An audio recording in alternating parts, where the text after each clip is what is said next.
Señores, iniciamos la parte del análisis y la opinión de lo que ocurre en nuestra dolida patria. Hemos sido testigos del derroche multimillonario de dinero del Estado, como ha ido a dar a manos o de adivatos y oportunistas que se aprovechan de los cargos públicos para hacer negocios en desmedro de la sociedad panameña, en particular de las clase media y la clase popular. Por supuesto que la clase alta también sufre los rigores, pero en menor escala, por razones obvias. Hay muchos parásitos que se la pasan viendo a ver qué hacen para meterle el diente, hincarle el diente o el colmillo al presupuesto de cualquier manera. Y en no pocas ocasiones somos testigos que esta corrupción es una lacra que daña no únicamente el sistema político panameño, sino también a la clase política panameña. Me refiero a la escogencia de funcionarios que tienen como único mérito haber hecho campaña, ser amigos del poder, ser copartidarios o simplemente tomar tragos con el que gobierna. No estoy hablando nada más presidente, sino ministros incluso. Bien. O presidentes de partidos políticos. Hay una codicia pública y privada también sobre el erario, y ahora les voy a explicar por qué. En las últimas décadas, en los últimos 20 años, hemos sido testigos, nosotros no silenciosos para nada, no hemos sido convidados de piedra, de asignaciones y designaciones que se hacen de panameños para ocupar altos cargos. El IFARU fue la fuente de muchos escándalos en la administración anterior y en esta. No significa que en otras tampoco, pero se llegó a niveles in extremis en la pasada administración. El señor apellido Meneses, ¿no? Él intentó ser candidato, o fue candidato a diputado, me imagino yo que buscando una curul para tener el manto de protección de la impunidad. Meneses es un hombre de clases populares, un líder nato que, bueno, fue escogido pues para ocupar el cargo de director del IFARU. Los resultados han sido poco felices y hablan por sí solos. Pero dentro de ese mar de desconfianza, de escándalo que tiene el IFARU, hay un ciudadano que ha sido nominado por parte del Ejecutivo para dirigir el IFARU.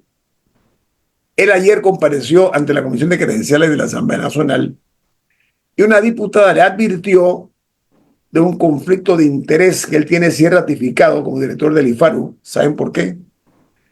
Porque fue beneficiario de un auxilio económico por $23,000, de los cuales ya recibió 12,000. Entonces yo a veces me pregunto si es falta de información, desconocimiento, o no se hace lo que se dice en inglés el due diligence, la diligencia debida, antes de designar a un funcionario, porque esto irónicamente, se suma a lo que es la sospecha de que las cosas se hacen a veces a la ligera, sin medir consecuencias, porque ya estamos viendo, esto ha generado, por supuesto, reacciones no felices, esa designación. Doctor Noriega, ¿qué es lo que está pasando a veces que se designan personas sin conocer realmente antecedentes o sus créditos o méritos o su vida anterior a la designación? Doctor Noriega, su opinión, por favor. Bien, en papel este era, digamos, de lo mejor que podía presentar la Partidocracia porque ya conocía el IFARU y fue director de finanzas del IFARU en el gobierno de Martinelli. Que hasta el momento no ha habido, desde esa época del IFARU no ha habido los cuestionamientos que hemos tenido en tiempos más recientes. Sin embargo, el IFARU tiene un director interino actualmente que lo ha hecho bastante bien, que ha cambiado bastante bien las cosas, que las ha acelerado, y fue una sorpresa que a última hora presentaran a este candidato como que está vinculado al partido RM y no un director que tenía más o menos un perfil más independiente, más de un joven profesional que quiere hacer las cosas bien. Entonces, ese es el primer mensaje, ¿no? Queremos a alguien del partido en ese puesto porque ese puesto reparte Shenzhen, ese puesto reparte becas y reparte auxilios económicos.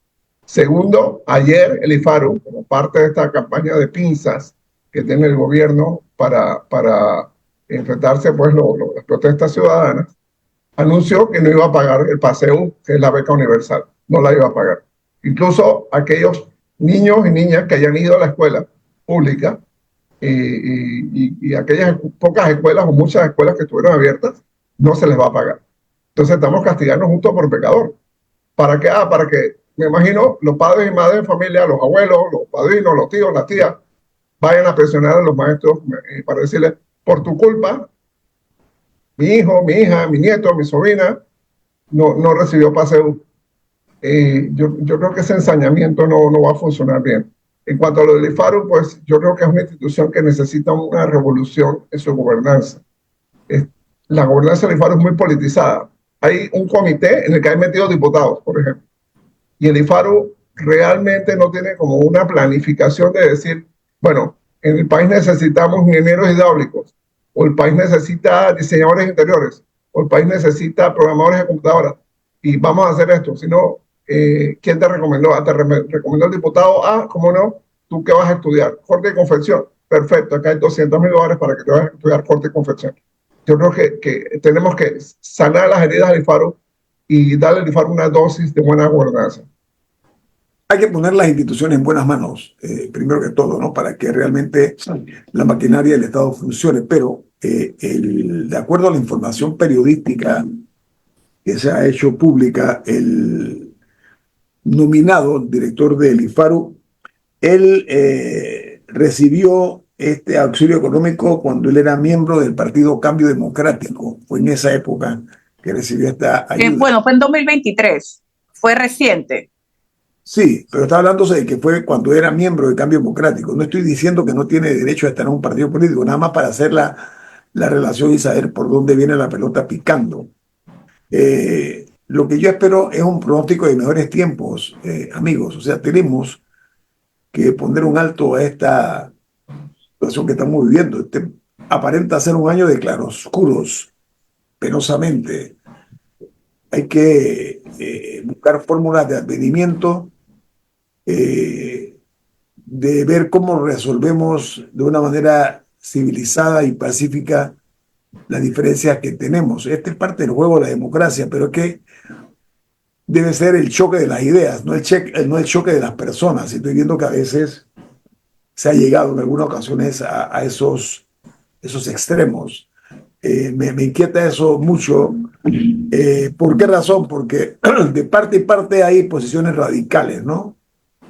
Y así no se logra un consenso, ni mucho menos ponernos de acuerdo. Yo espero que hayan pronósticos de mejores tiempos en este país porque lo necesitamos. Todos los que queremos el país anhelamos que esto se resuelva. Estoy hablando de la situación por la cual estamos atravesando. No estoy viendo todavía luz al final del túnel, como se le llama, ¿no? Porque hay que entender que los países no se gobiernan solo con política. Y eso hay que insistir en esa situación. Tiene que darse una toma de decisiones en la línea correcta. Tampoco creo en las conspiraciones que se están hablando, que están en marcha. Y si eso es así, pues entonces investigar bien para que no paguen lo que desea usted, ¿no? Justos por pecadores, doctor Noriega, fue la palabra que usted usó. Lamentablemente siento que el gobierno ha tomado una posición muy dura, demasiado temprano en su administración, y eso va a producir un terrible desgaste. ¿Por qué? Porque ya sabemos, de acuerdo a lo que pasó en el 2022, 2023, ya sabemos más o menos cómo va a terminar la película.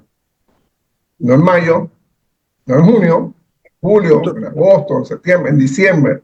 Bueno, sea que termine la película, sabemos que esto va a terminar con una reforma legal en la Asamblea, la Ley 462, donde se va a ir todo, se va Sansón con los filisteos, se va el niño con la tina de baño también, y otros conflictos sociales.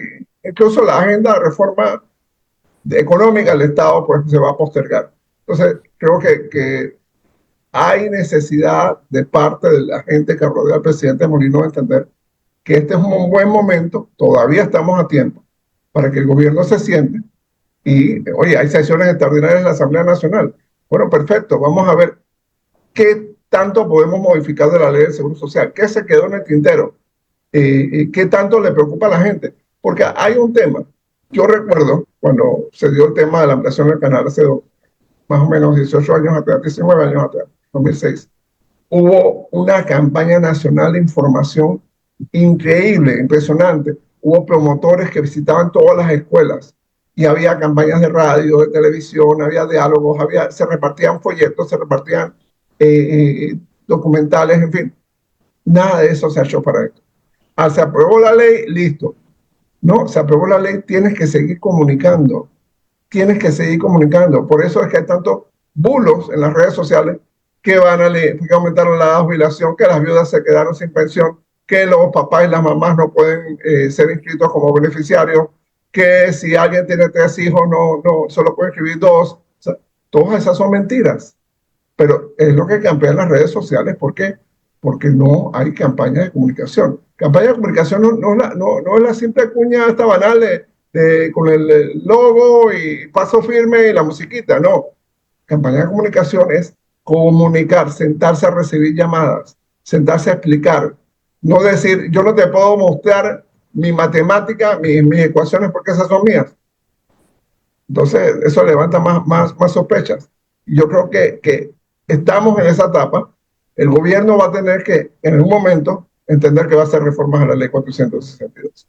Va a entender que tiene que tomar una decisión con respecto a la minería, que muy posiblemente no sea de su grado, y va a tener que entender algo con respecto a los memorandos de entendimiento. El presidente Molino tiene que entender esto. ¿Por qué? Porque lo peor que le puede pasar a un gobierno tan temprano, ni siquiera ha pasado el primer año, ni siquiera, estamos en el 10º mes, es perder su gobernabilidad. Entonces, ¿qué mejor forma de mantenerla? Sentándose a escuchar a la gente. Sentándose a escuchar a la gente. Doctor, Se le van a acabar las lacrimógenas a la policía, al Senafrón, al Senal, y después de las lacrimógenas van a venir las balas. Y sabemos cómo terminan esas cosas en otros países. soy de la opinión que hay que reducir la polarización política, ¿no? Eso de que calle arriba y calle abajo no conduce a buen puerto. Vamos al corte comercial. Esto es En Perspectiva, un programa para la gente inteligente como usted. Amigos, dentro de el momento que estamos viviendo, hay un tema que todavía es un poco confuso y yo quiero invitar al doctor Rodrigo Noriega, que es un estudioso de los casos de tipo legal, etcétera, siempre en positivo para ilustrar a la audiencia, porque el objetivo, la misión que nos hemos impuesto en este programa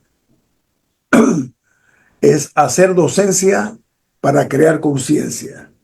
Esa es la razón de ser de este equipo de trabajo que lleva usted este programa todas las mañanas a las 7:30, muy temprano.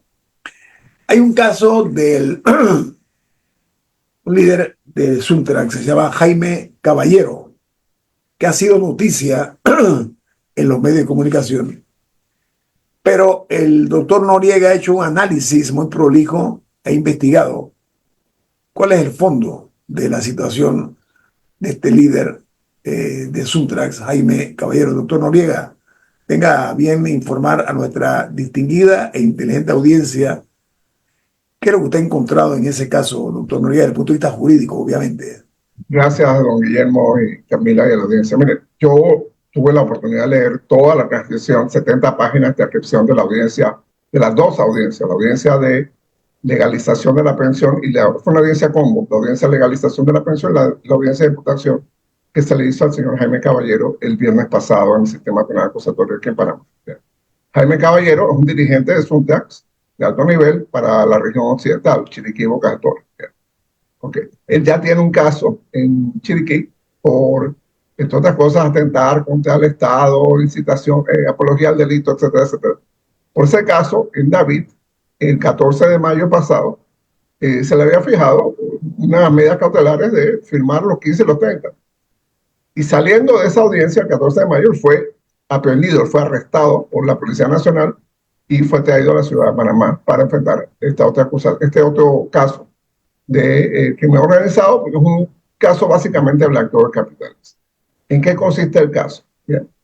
El señor Caballero, él gana en principio más o menos $2.400 al mes, poquito más, poquito menos, como activista del Suntax para la provincia de Chiriquí, Boca. Él recibió entre el año 2020 y 2025, según la Fiscalía pudo constatar, más o menos $630.000 en transferencia, sin incluir su salario. Él pagó préstamos que tenía con la Caja de Ahorros, con el BAC y con la BDA. Él los pagó, los BAC y Caja de Ahorros los pagó adelantados.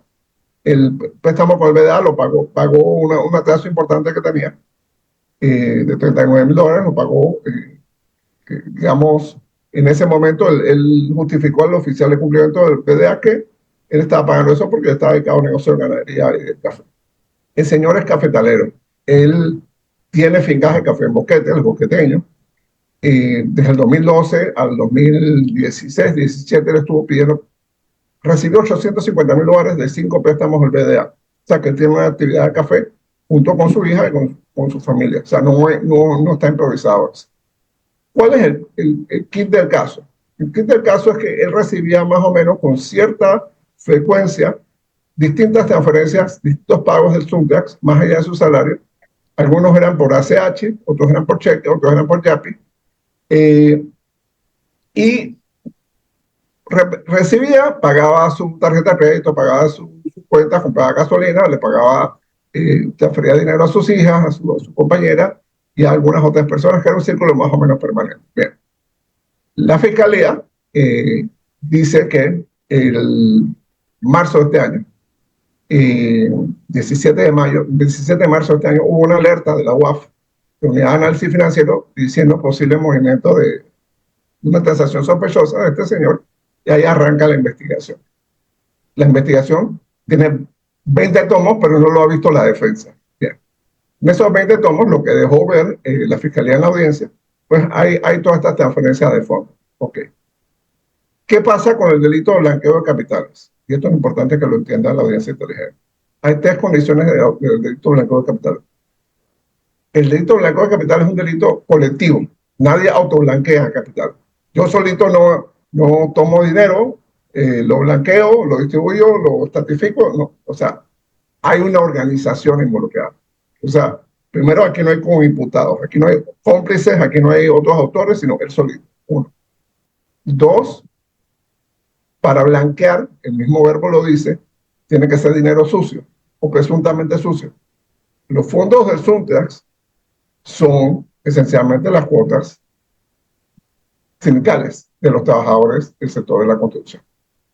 O sea, la cuota sindical no es dinero sucio. Vamos a decir dinero limpio. Según el abogado del señor Caballero, el abogado César Ruló, que él fue presidente del Colegio Nacional de Abogados, para que veamos el tipo de persona que es, hay varias explicaciones para esa transferencia de dinero. Primero, la posibilidad de que el señor Caballero, siendo agricultor, teniendo una finca cafetera, hacer horticultura, etcétera, le haya vendido al Suntax, periódicamente le haya vendido productos al Suntax. Esa es una posibilidad y está mencionada en el expediente. La segunda posibilidad es que, siendo dirigente de Suntax, él tiene que pagarle movilidad, logística, alojamiento, viático, propaganda, etcétera, a los activistas del Suntax y a los simpatizantes del Suntax en la región. Y es posible que el sindicato le manda el dinero a él y dice, bueno, le pagas a los muchachos y a las muchachas le pagas lo que tienen que pagar, compras las empanadas, compras la chicha, pagas el bus, etc. Entonces, puede ser que parte de las transferencias tengan ese uso. También puede ser que el Suntax, recordemos, el Suntax desde noviembre del 2023, sus cuentas principales de banco han estado cerradas. Entonces es posible que Suntax esté moviendo dinero a través de sus altos dirigentes de forma estratégica para tener capacidad de actuar localmente. El Suntax es una institución, una organización legal en Panamá. Estemos a favor, estemos en contra de lo que hace Suntrax. Es una entidad legal porque es un sindicato. Está regulado por el Código de Trabajo, está protegido por la legislación laboral nacional e internacional. Estemos a favor, estemos en contra de Suntrax. Así que el dinero que ellos colectan de las cuotas obreras patronales, cuotas obreras, perdón, sindicales, se lo transfieren a sus directivos a nivel nacional y dicen, bueno, guarda ese dinero o ten ese dinero allí por si acaso pasa algo acá. Bien. Y eso puede ser que no nos guste, porque implica tranques, implica bloqueos, implica otras cosas, pero es legal, porque los tranques, los bloqueos, la protesta en Panamá es legal, son legales, perdón. Bien. Así que, y en última instancia, de haber un delito, que también digo, vivimos en el planeta Tierra, de haber un delito con ese dinero, y lo más probable es que la figura se llamaría apropiación indebida. Apropiación indebida es cuando la gente que trabaja en una misma empresa, en una organización, incluso en la iglesia católica, ¿no? se coge la plata. Pasa, por ejemplo, con una cajera de un supermercado, está dando un cambio y metió un dinero debajo de la cajita, y ese dinero después, cuando cambia su turno, se lo lleva. Eso es apropiación indebida. De caber ese delito tiene dos requisitos. Primero, tiene que haber una querella. Alguien que pertenece a la organización de Suntrax, un miembro de Suntrax o un dirigente de Suntrax, tiene que haber firmado la denuncia, tiene que haber puesto la querella. No hay querella en este caso por ese delito. Entonces, no significa que no esté pasando, pero no hay querella en ese caso. Así que más o menos ese es el tema. Sí se nota en todo el expediente, en todas las audiencias, las dos audiencias, sí se nota que mencionan a Saúl Méndez con bastante frecuencia. Entonces, me preocupa, digo, si hay un caso sólido de lo que sea contra Saúl Méndez o contra Juan Perico Los Palotes, perfecto, que actúe la justicia. Pero yo no quiero pensar que se esté cociendo un caso donde no hay, porque este señor, que lo dejaron en la cárcel por 6 meses por lo menos, en mi opinión, ese señor cuando vaya a juicio, sí, hay algunas inconsistencias, él se equivocó, él mintió en alguna cosa, hay una contadora que resulta ser que no es contadora, que está usando una idoneidad de una persona que está muerta hace más de 30 años, bueno, esa persona sí cometió un delito. Este señor quizás tiene culpa por haber contratado a esa persona, pero créanme que hay mucha gente allá afuera que firman como contadores, firman como abogados, firman como arquitectos, como ingenieros y no lo son. Y la persona que los contrata no tiene la culpa por eso. Bien. Entonces, a la DGI, esto es importante decirlo, a la DGI, él le presentó sus declaraciones de rentas, le presentó todo lo que él recibió.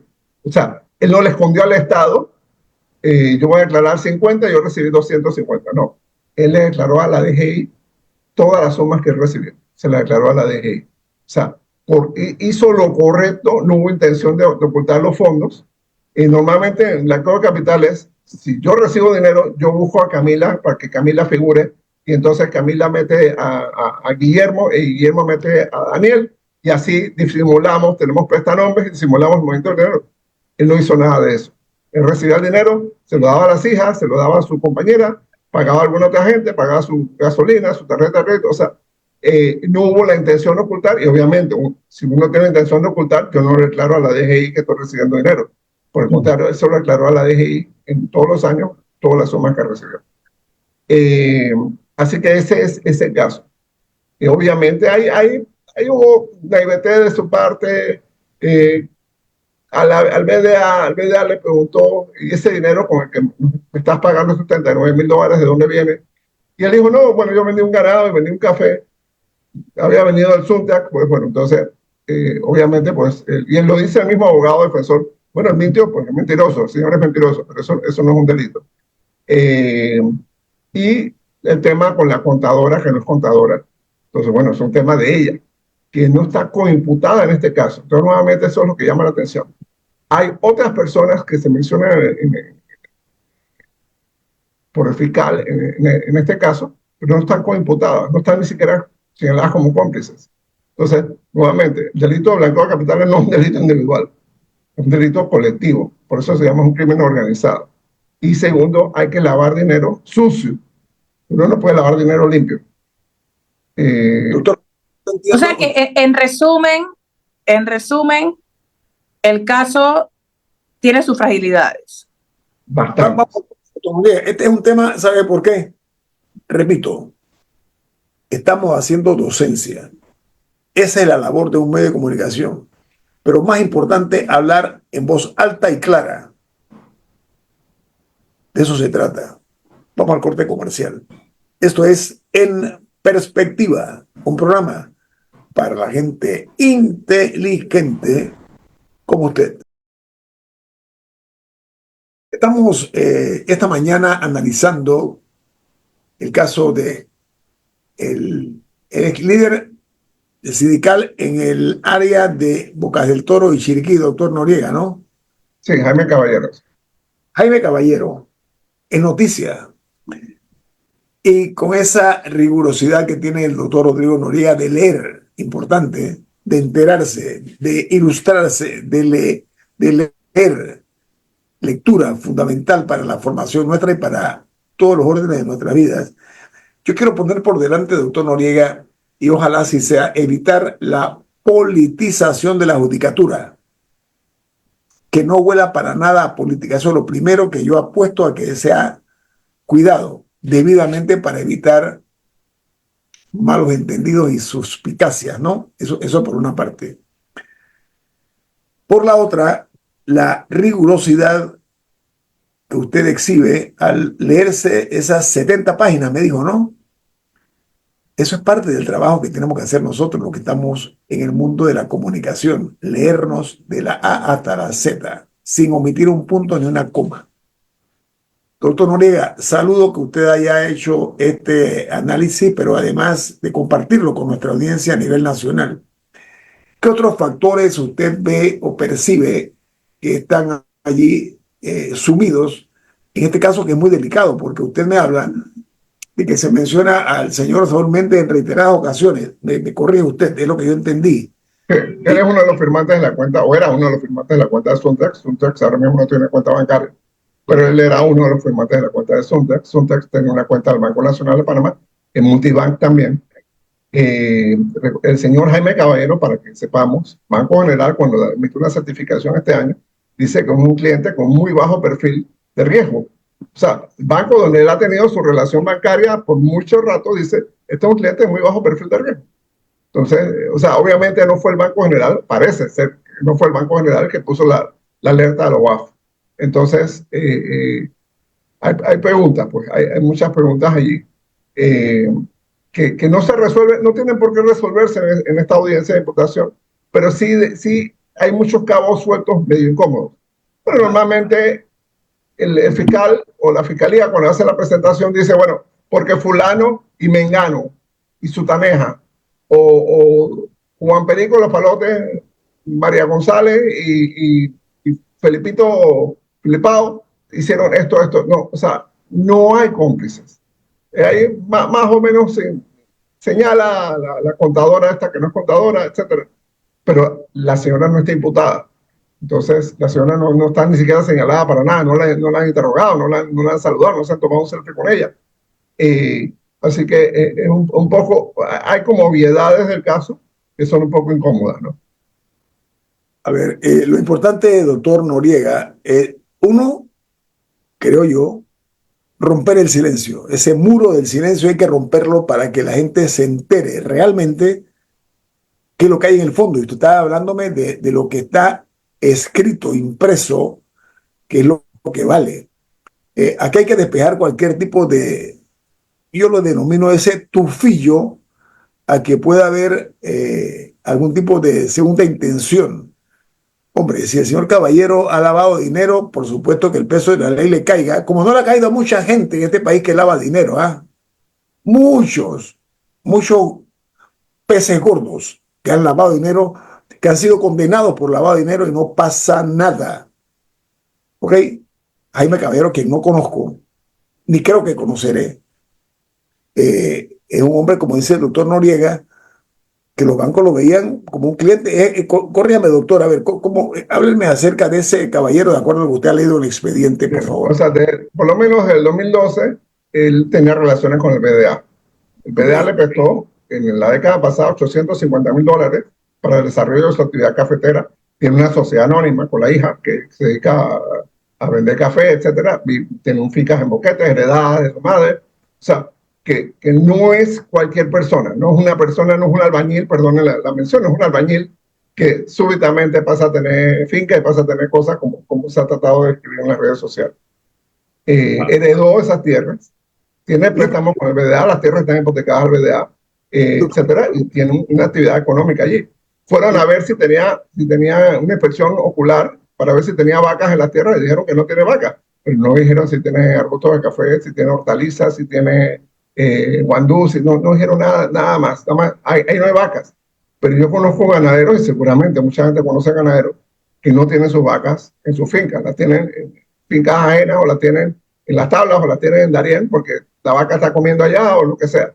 Entonces, eso per se no quiere decir nada, pero el hecho que la Fiscalía solo se enfocó entre el 2020 y 2025, no te enfocaste cuando el BDA le estaba prestando dinero, que podía tener movimientos importantes. Entonces, segmentas al 2020 al 2025 porque, bueno, cuando aparentemente Suntac se estuvo haciendo las transferencias. Pero luego está lo que él declara a la DGI, a la jueza, quizás por torpeza o nerviosismo. La jueza, cuando uno va a una audiencia de estas, el juez le empieza a preguntar a uno cosas, ¿no? Su nombre, su cédula, nacimiento, dónde reside, teléfono, correo electrónico, etc. Más o menos cuánto gana al año. Y él dijo, imagino que pensando mentalmente, bueno, anualmente más o menos $60,000. Pero había recibido todo este dinero de Suntac y sus declaraciones de impuestos decían ingresos por tanto. Pero, ojo, eso no quiere decir que haya mentido. Usted puede recibir $200,000, pero al final le quedan 60,000, porque tiene que pagar préstamos, tiene que pagar empleados, tiene que pagar numerosos gastos y lo que de verdad le quedan son 60,000. O sea, pero bueno, es un tema que puede ser más allá de semántica, fue un tema inconveniente. Y pues el tema que tuvo con el BDA. Esos son dos hechos ciertos, innegables. La contadora, que no era contadora, bueno, no tiene control de eso. Pero lo iban a inculpar por ese detalle. Una persona que se hace pasar por un profesional a la que le pagó. Entonces, tú eres culpable de haber contratado a una persona que no es idónea para los servicios que te dio. Bueno. Resumiendo, doctor, de lo que usted ha leído de las 70 páginas, ¿cuál es su conclusión en 2 minutos, si es tan amable, desde el punto de vista jurídico? Ok, hay cosas que explicar. Por ejemplo, ¿por qué tantas transferencias son? Eso necesita una explicación robusta. El abogado, ellos van a tener que contar una respuesta bien clara. ¿Por qué? Hay 3 delitos en Panamá que tienen lo que se llama la inversión de la carga de la prueba. Normalmente, cualquier delito, a la fiscalía o al querellante, al denunciante, al querellante, a la acusación particular, le corresponde aportar pruebas y que más o menos ayuden a llegar a la conclusión de que la persona es responsable.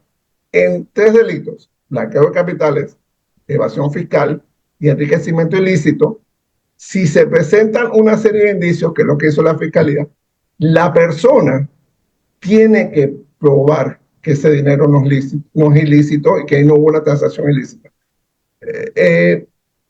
No creo que sea tan difícil porque el dinero de Suntac viene de las cuotas de los trabajadores. Así que esa parte de que el dinero sea ilícito.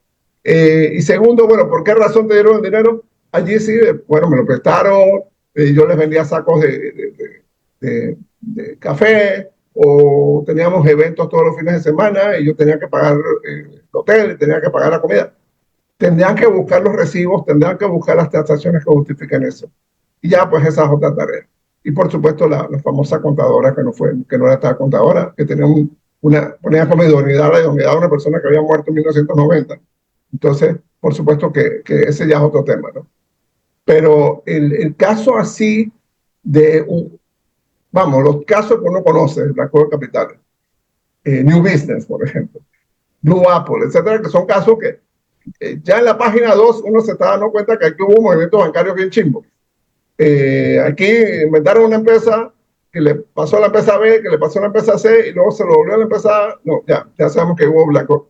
Y en este caso no es tan evidente. Que pudo haber algún ilícito, ya le digo, apropiación indebida, es posible, pero tiene que haber una querella de alguien de Suntac, un miembro de Suntac, un directivo de Suntac, sino pues tienen que ver cómo justifican esos movimientos. Doctor Noriega, gracias por este valioso aporte para ilustrar a nuestra audiencia inteligente y educada. Le agradezco mucho por habernos usted llevado de la mano por lo que es, lo que está escrito, lo que vale, lo que está impreso. No sé si me explico. No estamos entrando en las entrañas de la suspicacia y del dimen y diretes. Buen trabajo, doctor Noriega. Lo felicito como siempre. Muy acucioso en su trabajo. Doctor, se agradece. Todo sea para la paz de este país. Exacto. Absolutamente de acuerdo. La paz para todos, que nos la merecemos además. Rodrigo Noriega, doctor en Derecho, Camila Adames, Guillermo Antonio Adames. Les deseamos un feliz martes y nos vemos mañana, si Dios quiere, a las 7:30. Viene la periodista Lorena Castillo con su programa Alta Voz aquí en la cadena nacional Omega Estéreo.